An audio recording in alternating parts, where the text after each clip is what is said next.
Abra sua Bíblia comigo aí em Apocalipse, capítulo de número 3. Finalmente vencemos o capítulo 2. E ficaremos no 3, contando com este domingo, 3 domingos. E então teremos concluído a primeira sessão do Apocalipse, as cartas do Apocalipse. Nós vamos estudar nesta noite o capítulo 3, do verso 1 ao verso de número 6.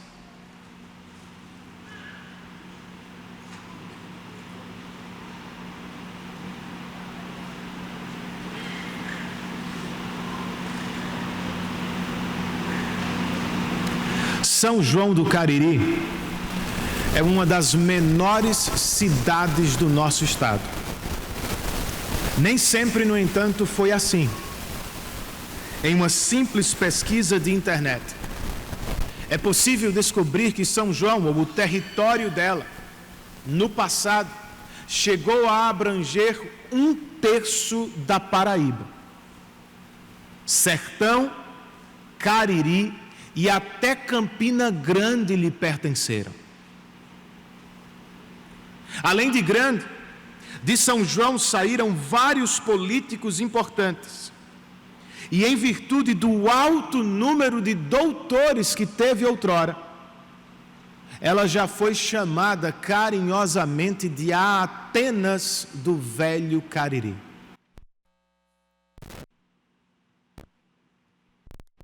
O que aconteceu, gente? Por que São João perdeu sua glória e se tornou de repente pequena? Entre outros fatores, pode-se dizer que foi a mudança da rota comercial. Para ficar com um único exemplo do século passado, a construção da BR-230, que leva o nosso estado do litoral ao sertão, acabou deixando o Cariri à margem. Bem, essa foi a história que li sobre São João do Cariri, mas bem que poderia ser a história de algumas igrejas e de muitos cristãos. No passado eram relevantes na sociedade, seus cultos eram vibrantes e vivos. No presente, no entanto, ocupam lugar de pouco destaque, suas reuniões se parecem mais com um cemitério. O mesmo pode ser dito de alguns crentes. Eram ativos, estudavam a palavra, cultuavam a Deus com lágrimas e jamais abriam mão da missão.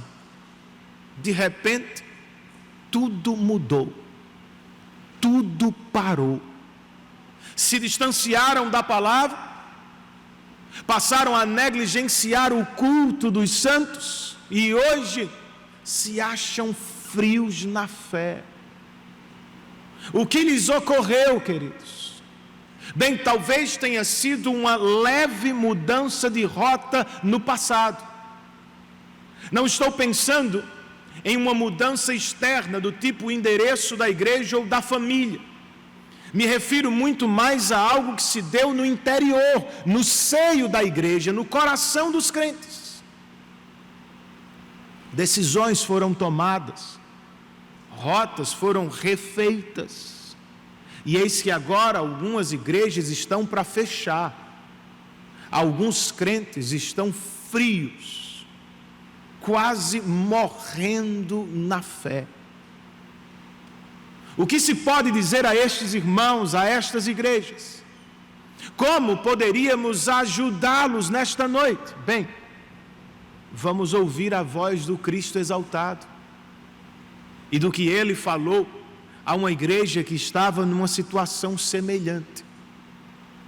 Vamos ler o texto, gente?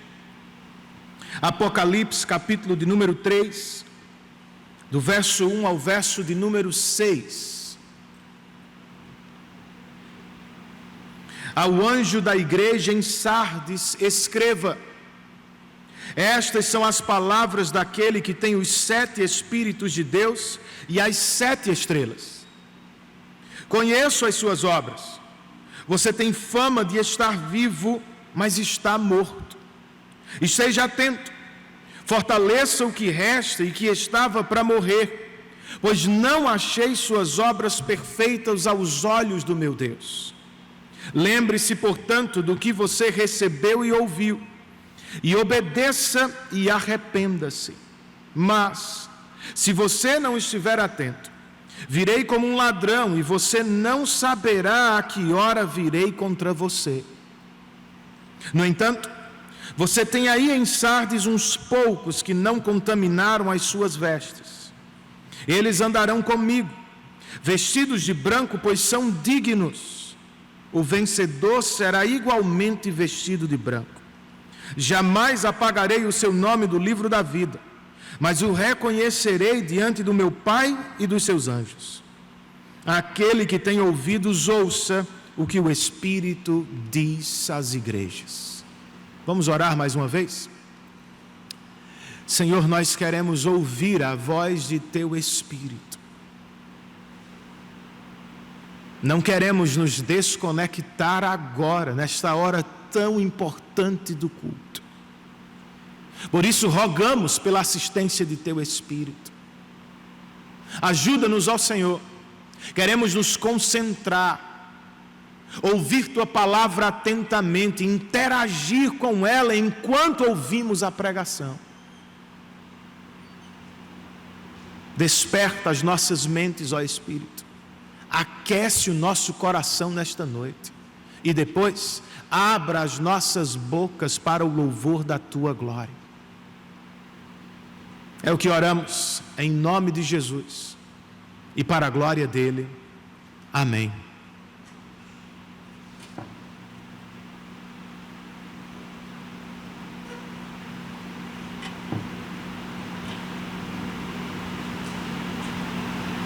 Sardes, como nossa querida São João, fora grande no passado. Como capital da Lídia, ela ficou mundialmente conhecida por seus rios cheios de ouro e por sua localização privilegiada. Estava situada no topo de um monte quase inacessível. Eu digo quase inacessível, irmãos, porque até os dias do Apocalipse, Sardes havia sido parcialmente destruída 3 vezes. 2 investidas de inimigos e um grande terremoto. Curiosamente, no entanto, os cidadãos desta cidade ainda viviam das glórias do passado. Eram orgulhosos, arrogantes, extremamente bairristas. Os crentes da cidade, influenciados pelo mundo, também eram assim. Se gabavam de sua reputação, mas não percebiam os perigos espirituais. Achavam-se vivíssimos, mas alguns deles, na verdade, estavam para morrer. Por isso o Senhor exaltado se apresenta a estes crentes como aquele que tem os 7 Espíritos de Deus e as 7 estrelas, por meio de seu Espírito, que é perfeito e pleno. Por isso o numeral 7. O Cristo exaltado conhece o real estado de sua igreja por dentro. E por mais que suas estrelas, ou seus pastores, sejam especialistas na arte da fachada, Cristo sabe exatamente quando uma igreja está para morrer. Eis a importância desta carta, irmãos. Igrejas às portas da morte, cristãos que entraram em um estado de frieza espiritual, precisam desesperadamente de um avivamento. E a melhor parte, Jesus pode avivar sua igreja nesta noite. Você crê nisso? É o que gostaria de viver e experimentar? Então, o que precisamos saber, ou do que precisamos nos apropriar primeiro, de acordo com o que temos nesta carta? Nós temos que ouvir o diagnóstico do Cristo exaltado. qual é, irmãos? Ele está no verso 1, parte B.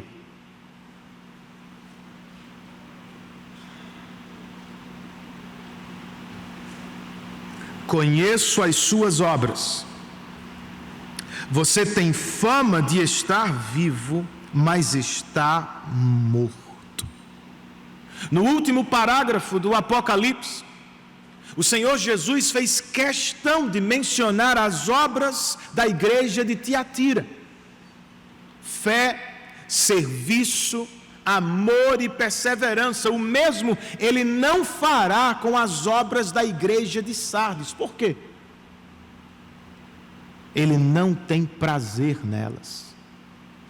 Talvez sejam grandes e muitas, podem até impressionar os homens e os incrédulos, mas como lemos ao final do verso de número 2, elas não são perfeitas aos olhos de Deus. Por que não, pastor? Porque as obras de Sardes não são agradáveis aos olhos de Deus. Nós lemos: você tem fama de estar vivo, mas na verdade está morto.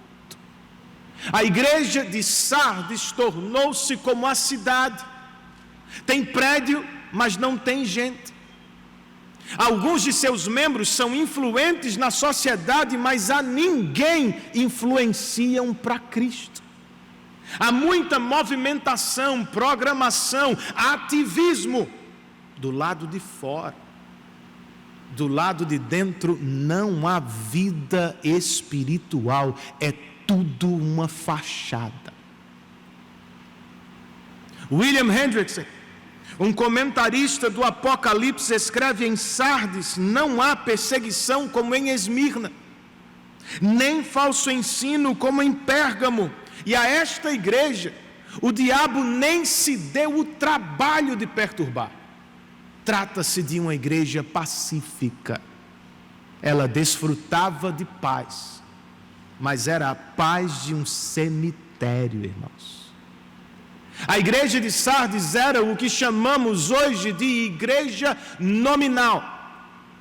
Seus membros ainda professavam com os lábios fé em Cristo, mas seus corações estavam longe dele. Como o verso 4 indica, quase todos os crentes desta igreja contaminaram as suas vestes. Ou seja, em vez de influenciarem ao mundo, foram profundamente influenciados por ele. Já não se pode mais distinguir crente e não crente em Sardes, pois todos estão vestidos com as mesmas roupas.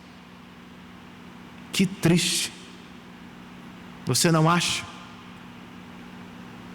Mas como foi que chegaram a este ponto? E mais importante ainda, como é que igrejas morrem nos nossos dias e cristãos se tornam frios e fracos na fé? Tomando Sardes por exemplo,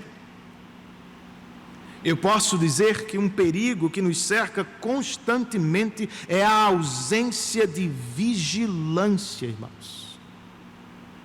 Os cidadãos de Sardes se achavam tão seguros na montanha que nem sequer tinham mais soldados nas torres de vigia. Pensavam: ninguém jamais subirá até aqui, mas subiu. Enquanto o rei da Pérsia, Ciro, que nós conhecemos bem, fazia um cerco ao pé da montanha, um de seus soldados viu quando um cidadão de Sardes desceu por uma brecha do muro para pegar um capacete que havia caído. Naquela mesma noite, o comandante persa entrou na cidade e a tomou de surpresa, irmãos. O mesmo pode acontecer conosco. Se não formos vigilantes, os inimigos nos pegarão de surpresa. aos presbíteros de Éfeso em sua despedida, Paulo disse: eu sei que depois de minha partida, lobos penetrarão no meio de vocês e não pouparão o rebanho.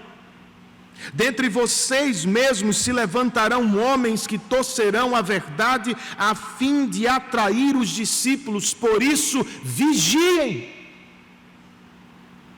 O Senhor Jesus, horas antes da crucificação, disse aos seus discípulos: orem e vigiem, para não entrar em tentação.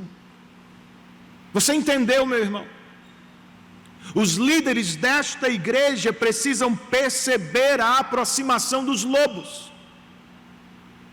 E a igreja precisa se afastar da acomodação ao mundo. Os pais de família, os pastores da família devem sentir o cheiro do perigo de longe. E os crentes, de modo geral, não podem tolerar o avanço do pecado em seus corações. Nós precisamos vigiar.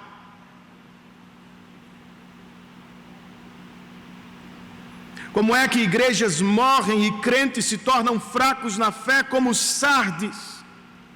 Nós nos tornamos fracos quando vivemos apenas do passado e nada fazemos no presente para alimentar nossa fé.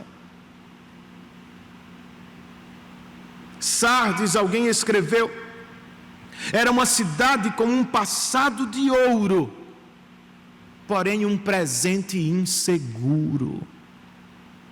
Quantas igrejas não estão na mesma situação? Se gabam de sua história, se orgulham do que fizeram no passado, no entanto, no presente, nada estão fazendo. Alguns crentes vivem da mesma forma. Se apegam ao batismo que receberam e confiam meramente no rol de membros de sua igreja. Amigo,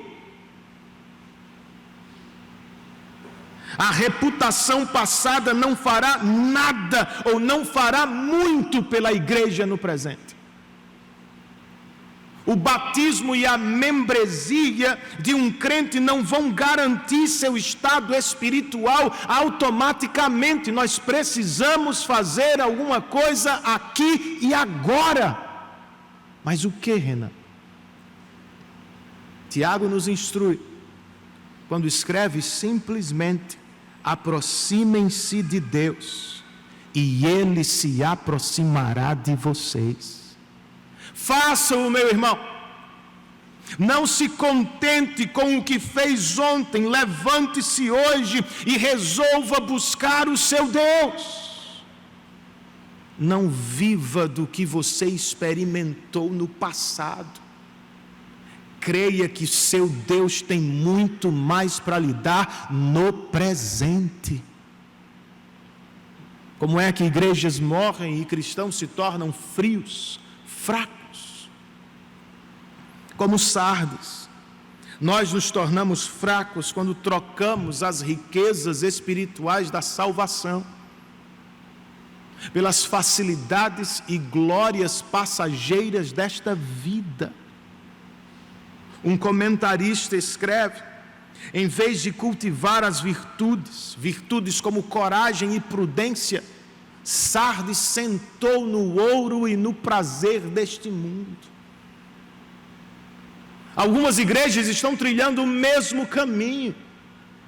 Se encantaram com a estrutura, se entregaram ao entretenimento mundano. Os crentes as seguem. Se entregaram ao conforto, perderam para o prazer, estão prostrados diante das facilidades desta vida. Está na cara que não estão prontas para a visita do inimigo. Que o mesmo não seja dito de nós, irmãos. Nosso alvo não pode ser a glória dos homens, tem que ser a glória de Deus. Nossa missão não é arrebanhar uma multidão, se tornar a maior igreja numericamente falando de João Pessoa, não. Nossa missão é fazer verdadeiros e fortes discípulos de Cristo. Nosso poder não vem de nossa conta, não vem de nossa estrutura. O poder espiritual do qual precisamos vem do alto, vem do Espírito. O mesmo se aplica às nossas casas. Nossa meta familiar não pode ser esta terra, gente. Tem que ser o céu. Nossa alegria não pode se resumir ao conforto deste mundo. Tem que estar em Cristo. Nossa segurança não está na conta bancária que temos. Sempre estará na presença do nosso Deus. Se não queremos chegar onde Sardes chegou, temos que ser vigilantes. Depois de ouvir sobre o diagnóstico, ouçamos agora sobre o tratamento do Cristo exaltado. O que será que ele recomenda para igrejas que estão para fechar? Para crentes que já se tornaram frios na fé? Qual é a sua receita? Os versos 2 e 3 nos apresentam imperativos importantíssimos, bem como um alerta assustador. Vamos ler o texto? Versos 2 e 3.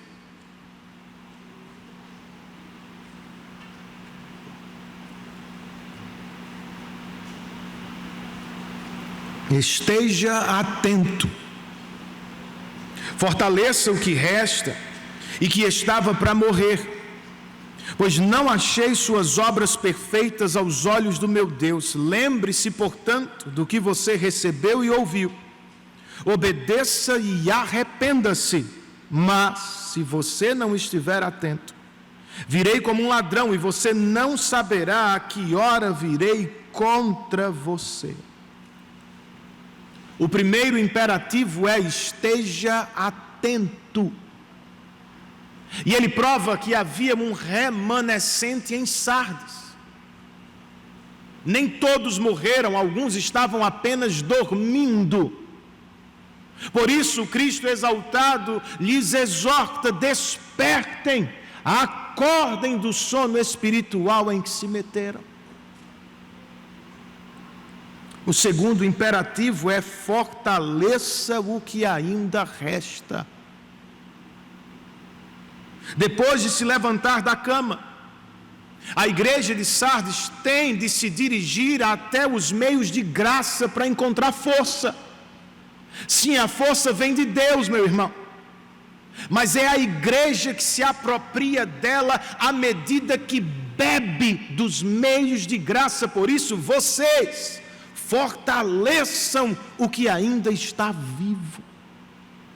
Terceiro imperativo: lembre-se do que recebeu e ouviu. O que foi que a igreja de Sardes recebeu e ouviu, irmãos? Do apóstolo João e de seus verdadeiros discípulos, o Evangelho. Em dado momento da história, a pregação do Evangelho chegou a Sardes e ela foi acompanhada de poder do Espírito.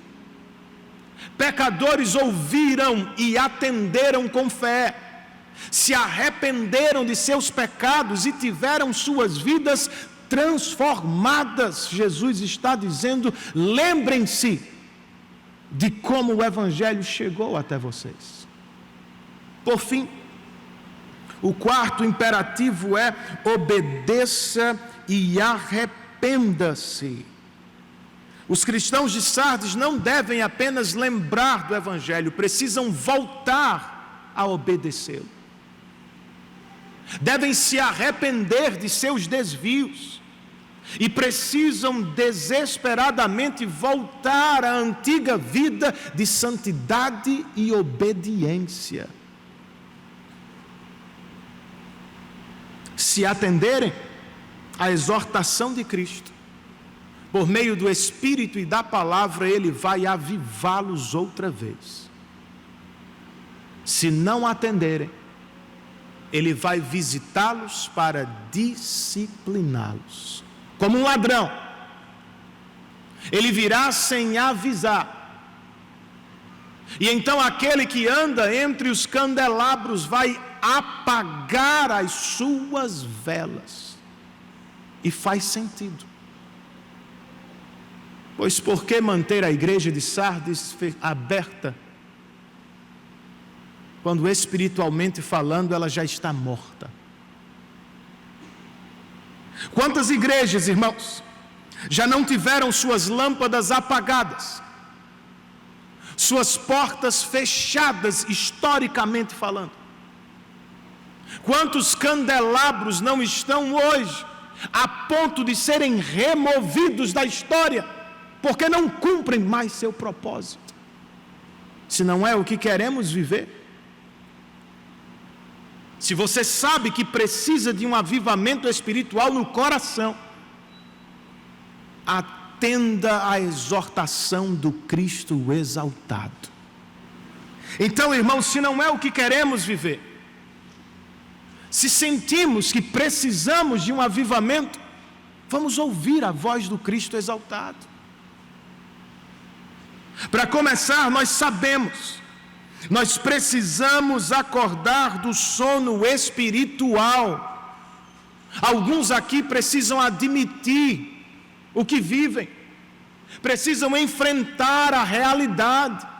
Eu não sou mais o crente que fui. Eu peguei no sono, parei no tempo, não sou mais fervoroso, não tenho mais assiduidade, regularidade. Você precisa confessar. Você sabe que algo está errado, sente que pegou no sono. Como diz um jovem da igreja, reaja, meu irmão. Outros entre nós precisam acordar para a realidade que os cerca.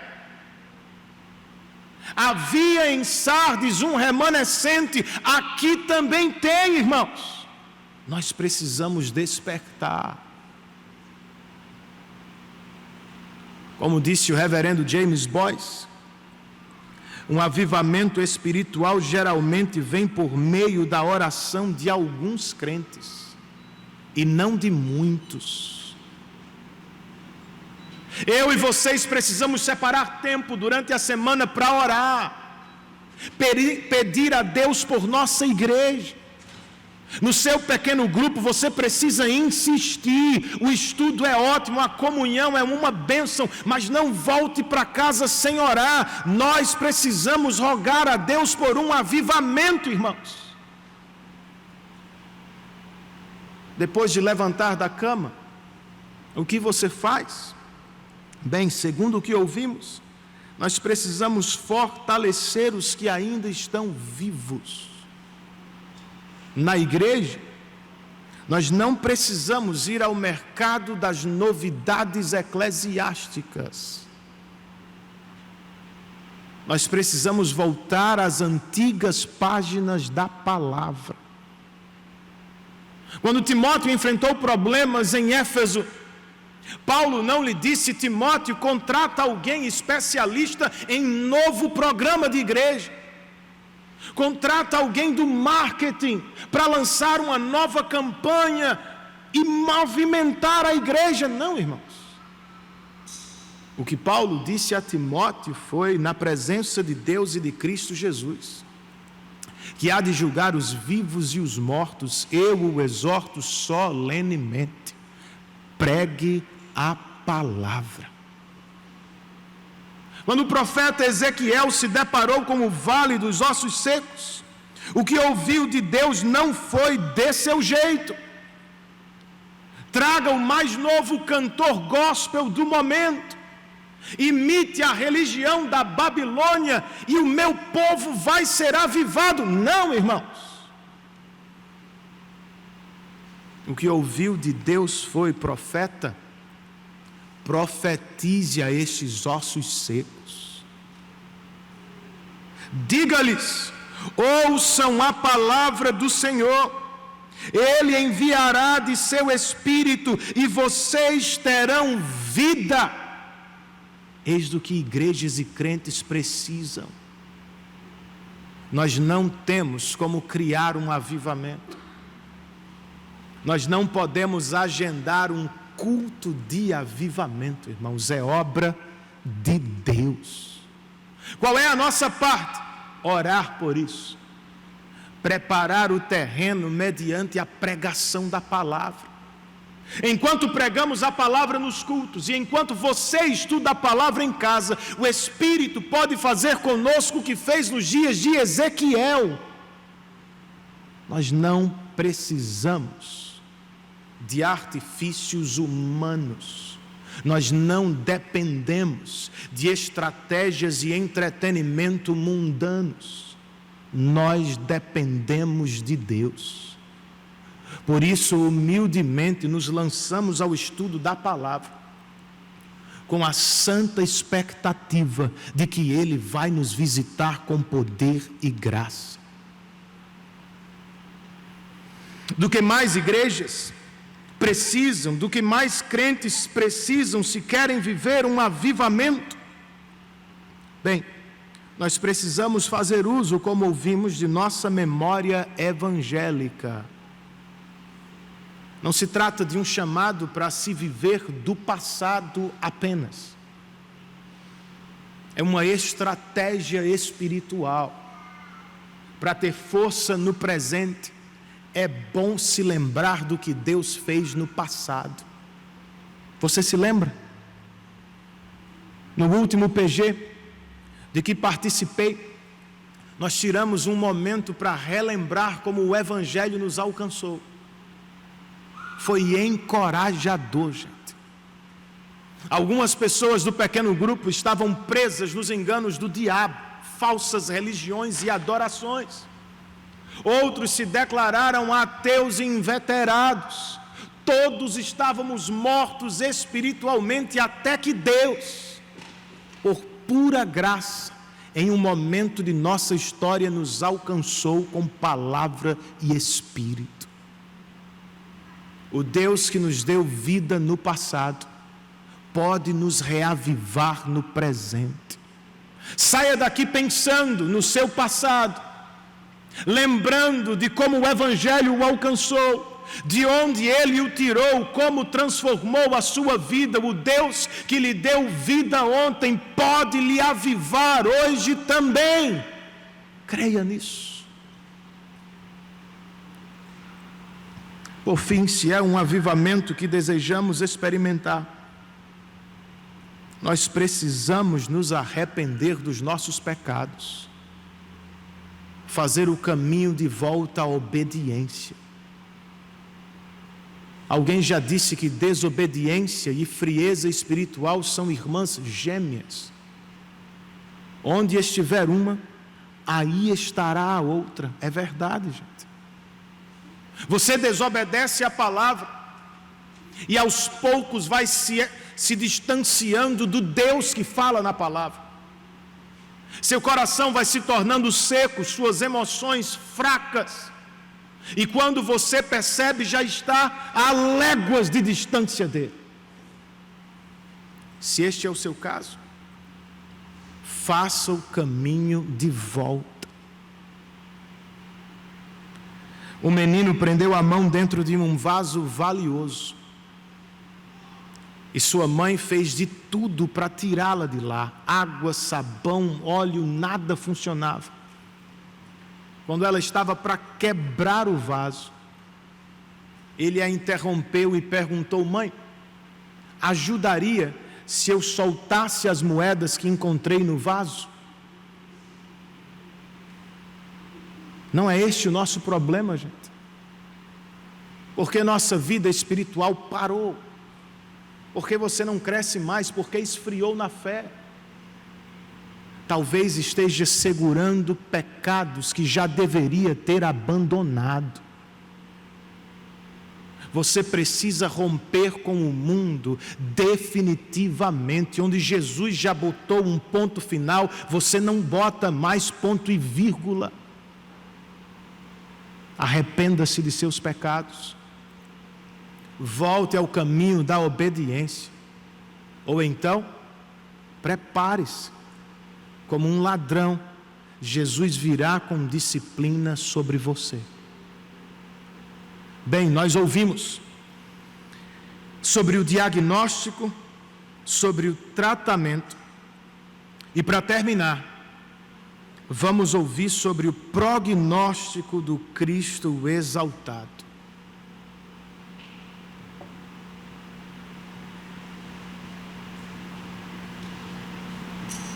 Se está se perguntando por que dos termos médicos, não é porque eu desejei ou resolvi honrar os médicos entre nós apenas, talvez seja isso, mas é simplesmente por esta razão. Todas as cartas do Apocalipse basicamente têm as mesmas divisões. Então, para não ser repetitivo, toda semana com as mesmas divisões, eu tento usar palavras diferentes para falar a mesma coisa. É só por isso. Então, voltando ao texto, vamos considerar primeiro o prognóstico imediato, verso 4. No entanto, você tem aí em Sardes uns poucos que não contaminaram as suas vestes. Eles andarão comigo, vestidos de branco, pois são dignos. Nem todos os crentes morreram em Sardes, nem todos contaminaram as suas vestes, alguns ainda são dignos. Não são perfeitos, não conquistaram a salvação por obras ou por mérito, simplesmente por gratidão. Eles provam que são salvos quando se afastam da contaminação do mundo. Por isso recebem o elogio do Cristo exaltado, e por isso viverão o privilégio, ainda nesta vida, de andar com Cristo vestidos de branco. E eles não serão os únicos. O verso 5 nos diz: o vencedor será igualmente vestido de branco. Jamais apagarei o seu nome do livro da vida, mas o reconhecerei diante do meu Pai e dos seus anjos. São 3 promessas para aqueles que se afastam da frieza espiritual e resolvem buscar um avivamento no Senhor. A primeira promessa: eles serão vestidos de branco. Vez após vez, o Apocalipse nos apresenta os crentes como aqueles que lavaram suas vestes no sangue do Cordeiro. Seus pecados foram perdoados em Cristo, e diante de Deus, por causa de Cristo, eles serão para sempre vistos como santos, por isso vestidos de branco. A segunda promessa do Cristo exaltado é: jamais apagarei seu nome do livro da vida. Um verdadeiro crente jamais terá seu nome riscado do livro da vida. Em outras palavras, um verdadeiro crente jamais perderá a salvação. Então, para que a promessa, se não perdemos salvação? Bem, Deus não faz esta promessa porque duvida da salvação que nos deu. Ele a faz porque nós somos fracos na fé. Jesus a faz para encorajar aqueles que enfraquecem ao longo do caminho. Por fim, queridos, Jesus ainda nos promete: o reconhecerei diante do meu Pai e dos seus anjos. Os nomes dos salvos são conhecidos por Deus muito antes da criação. Estavam com Ele na eternidade passada, em seus planos e decretos de salvação. Os nomes dos salvos estavam no coração de Cristo no dia da redenção, na cruz e no túmulo vazio. E eles estarão na boca de Cristo quando todos estivermos perante o trono celestial. Como lemos em Hebreus, Jesus dirá: aqui estou, ó Pai, com todos os filhos que me deste. Eis um prognóstico maravilhoso, irmãos. Por isso, verso 6, aquele que tem ouvidos, ouça o que o Espírito diz às igrejas. Será que estamos ouvindo, IPBR? Onde estamos depositando nossa esperança? O que você realmente espera nesta vida? Não sei qual é a sua resposta, mas eu gostaria de convidá-lo a se alegrar comigo naquilo que já temos, por causa de Cristo. Por causa de Cristo, nós já temos o elogio dos céus. Em um tempo marcado pela busca por aprovação humana, isto é um bálsamo, irmãos. Eu e vocês podemos descansar, certos de que em Cristo, Deus nos aprovou de uma vez por todas, louvado seja o nome dEle. Esta aprovação celestial causa impactos verdadeiros na maneira que levamos a vida na terra. Nos melhores dias, quando recebemos uma promoção, quando vencemos uma competição, quando somos lembrados e honrados pelos homens, nós não precisamos ser tomados por vaidade. Nós podemos dar toda a glória ao Senhor, pois sabemos, só chegamos aqui pela graça dEle, só temos o que temos pela graça dEle.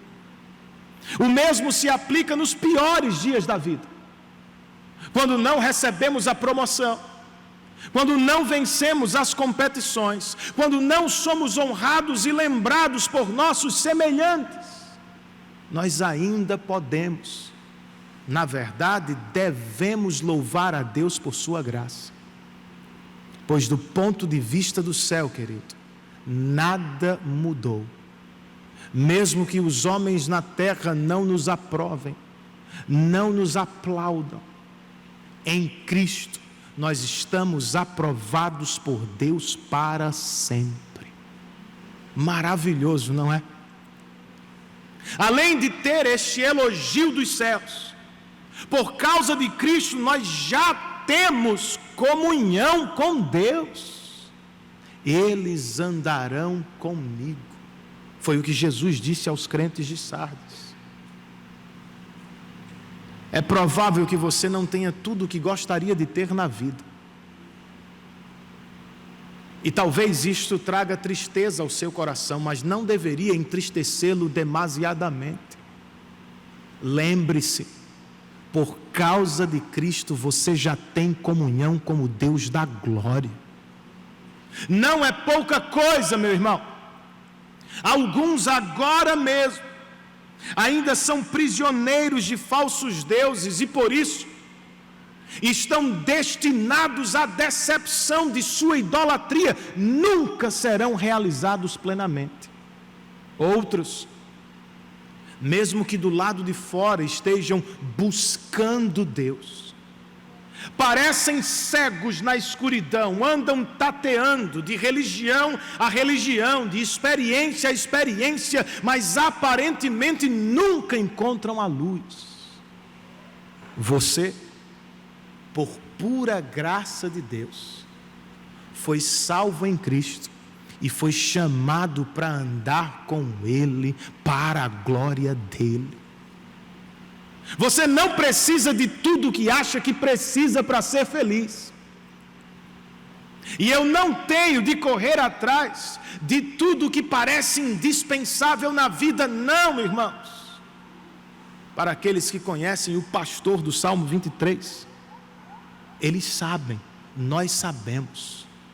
Cristo é suficientemente glorioso para nos satisfazer em toda e qualquer situação da vida, amém? Nem sempre é fácil, pois ainda vivemos em um mundo que pressiona, ainda somos habitados por uma carne que divide. O diabo, embora acorrentado, ainda faz barulho à nossa volta. Não é fácil, nem sempre é fácil se alegrar em Deus neste mundo difícil. Não é tranquilo o tempo todo ter comunhão com Deus em um mundo caído. Se é o que você tem se perguntado nos últimos dias, uma resposta do texto pode ajudá-lo. Qual é, pastor? Seja fortalecido pelas promessas do Cristo exaltado. Em breve, ao soar da trombeta, nós seremos vestidos de branco para sempre, irmãos. Por agora, nossas roupas ainda se sujam com o pecado, com o nosso próprio pecado, com o pecado de terceiros, e eu sei, não é bom. Nos entristecemos, perdemos batalhas, não será sempre assim. O pecado que teve sua condenação destruída na cruz do Calvário por Cristo, em breve, na glória, vai desaparecer definitivamente de nossa experiência. Até lá, no dia em que perder para Ele, no dia em que o diabo surgir para acusá-lo no coração, no dia em que sua mente duvidar, lembre-se, meu irmão, Deus não duvida da salvação que nos deu.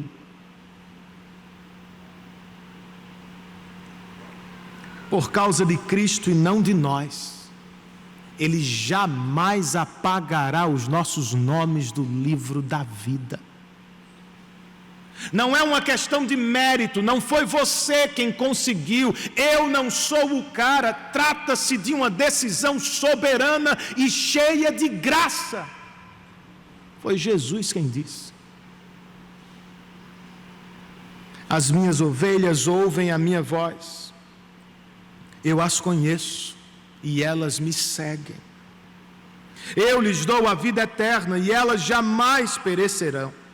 Ninguém as poderá arrancar da minha mão. Você crê nisso, meu irmão? Então não tenha medo dos homens. Confesse o nome de Cristo publicamente, na certeza de que diante do grande trono de Deus, Ele vai confessar o seu também. Será que isso se aplica a você? Amigo, colega, visitante que está conosco hoje? Você tem certeza de que as promessas do Cristo exaltado também são suas? Como ter certeza? Uma maneira de descobrir é perguntando-se: será que eu confesso o nome de Cristo como eles fazem? Bem, Cristo disse que Ele vai confessar o nome daquele no céu que na terra confessou o nome dEle. Você o faz? Você confessa o nome de Cristo publicamente, isto é, você se associa a Cristo, abraça os ensinos dEle, se une ao povo dEle, leva a sério o estilo de vida dele também no trabalho e na sua família. Outro caminho que pode adotar é: será que eu estou verdadeiramente vestido de branco? Ou seja, será que eu estou me afastando da vida que desagrada a Deus e paulatinamente me aproximando da vida de santidade e obediência que Ele requer de mim?